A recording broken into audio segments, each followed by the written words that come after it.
резиденции президента Египта Раиса Рустама Минниханова встречают почетный караул. И сразу к обсуждению дел. Лидер Арабской Республики говорит о теплом отношении к Владимиру Путину и выражает искреннюю радость дружественным отношениям с Татарстаном.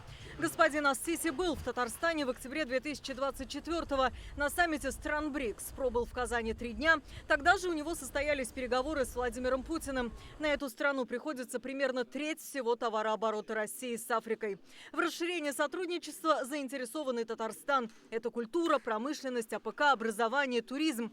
С 2020 года товарооборот вырос более чем в 8,5 раз. И в прошлом году достиг 230 миллионов долларов. Сегодня наши регионы сотрудничают в нефтехимии и машиностроении. Россия и Египет занимаются развитием совместных проектов, а именно строительством первой атомной электростанции Эль-Дабаа и российской промышленной зоны в Суэцком канале. Между Татарстаном и Египтом большой потенциал в автомобилестроении, здравоохранении, IT. Рустам Минниханов сообщил о готовности делиться опытом в цифровизации, строительстве технопарков и развитии особых экономических зон. Глубоко признателен вам за неизменные гостеприимцы, с которыми нас встречают в Арабской Республике Египет. Также Раис встретился с премьер-министром Египта Мустафой Мадбули. Раис рассказал об экономическом и промышленном потенциале Татарстана и отраслях, которые были бы интересны египетским партнерам. Премьер-министр сообщил о готовности использовать опыт промышленников нашей республики и выразил надежду на скорейшее начало работ.